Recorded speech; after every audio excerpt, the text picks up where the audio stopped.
bonjour à tous. Donc, je suis Jean Gayao, donc du bureau d'études MJ2L Consult. On est bureau d'études en sécurité incendie. Donc, on va voir notamment, on intervient sur un plan national, particulièrement donc, sur le sujet aujourd'hui qui nous intéresse, entre autres. Voilà. Et on va commencer par quelques petites questions, alors qu'on pourra peut-être aborder après. Donc les gens à distance peuvent évidemment participer. Donc ce qu'on appelle le quiz, hein, c'est ça, voilà, Xavier, voilà. Donc je vous laisse en prendre connaissance. Hein, quelle est la particularité en termes de sécurité incendie pour le tertiaire par rapport à l'habitation? Donc est-ce qu'il n'y a, il n'y a pas de différence? Les contraintes sont plus importantes, les contraintes sont les mêmes. Voilà, donc je vous laisse répondre. On vous laisse voter. Allez, on va vous laisser 5 secondes pour voter. Et puis vous-même dans la salle, vous pouvez réfléchir et voter. Donc allez, 5, 4, 3... 2, 1, 0. Benjamin, on a les résultats. Voilà, Benjamin va nous afficher les résultats du public. Voilà, donc 63%, Jean dit les contraintes sont plus importantes dans le tertiaire que dans l'habitation. Qu'est-ce qu'il en est alors? Alors, les contraintes sont globalement les mêmes en réalité. Alors, on reverra peut-être un peu plus en détail tout à l'heure, puisqu'on a les deux parties et on va finalement aborder les deux parties. Par contre, il y a un regard un peu spécifique qui peut être porté par l'administration, et on va en reparler tout à l'heure. On va passer à l'autre quiz. Question suivante. Alors je vous l'expose, hein, est-on davantage exposé devant l'autorité administrative dans un environnement tertiaire, donc toujours pour la sécurité incendie, ou par rapport à un établissement d'habitation, hein, par exemple. Donc là, pareil, une question assez simple, oui, non.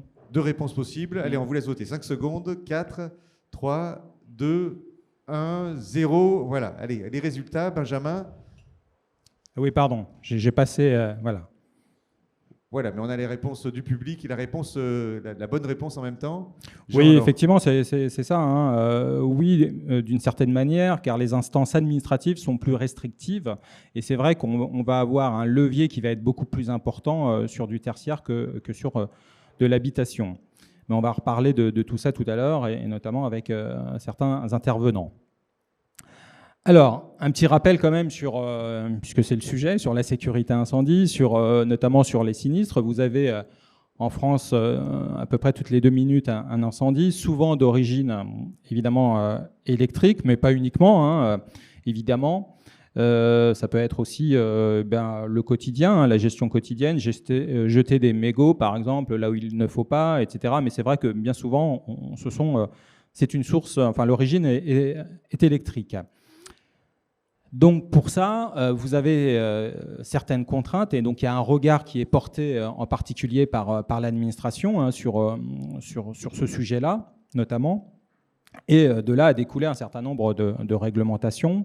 Et on a des instances administratives, hein, aussi bien commission de sécurité, préfecture, mairie et d'autres services de l'État, qui ont évidemment une vision particulière sur ces sujets-là. On a aussi un acteur important qui est l'assureur, et qu'on oublie peut-être un peu souvent, mais lui aussi, il a un regard particulier évidemment sur l'établissement, puisqu'il porte, comme il couvre le risque, il porte évidemment, il a en tout cas une analyse bien spécifique, et son avis, ses préconisations sont également importantes, et sont importantes, je dirais.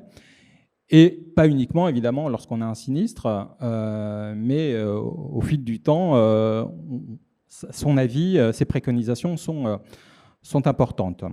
Tout cela entraîne, donc, comme je le disais, certaines obligations, certains impacts sur la gestion au quotidien. Donc on a une responsabilité, il y a une responsabilité pénale, évidemment, et civile, et on va le voir tout à l'heure.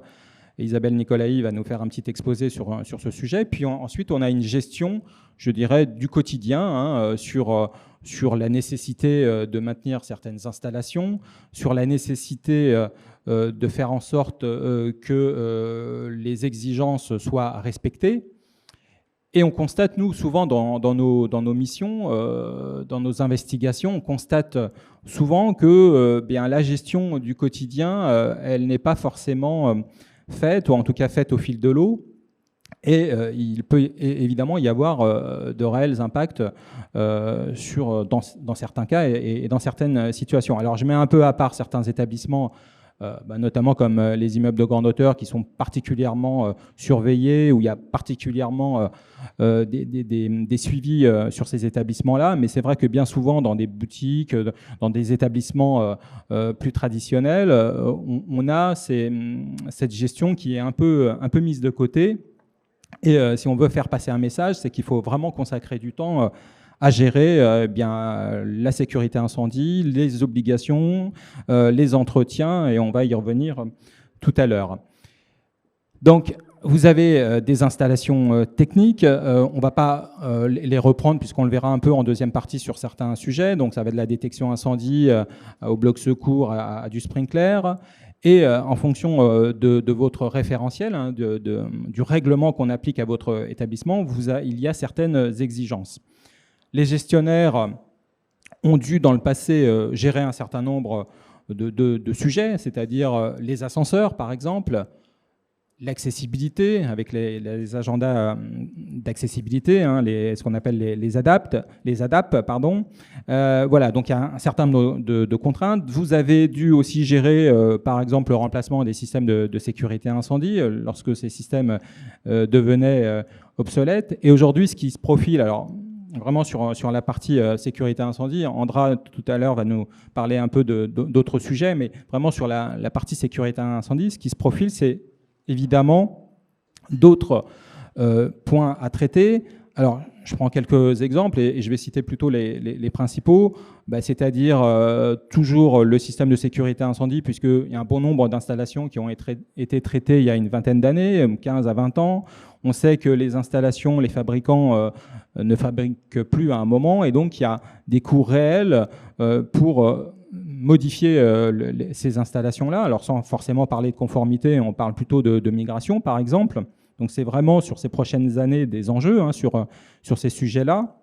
Vous avez également toujours les détecteurs ioniques. Alors même si les échéances, je crois, sont même dépassées, il en reste encore beaucoup à traiter et il y a de réels impacts sur ces installations-là. Il y a de réelles contraintes aussi sur les prochaines années.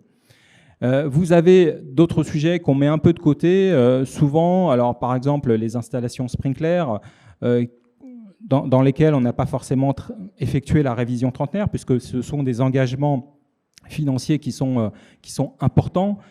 Ça a été un peu mis de côté.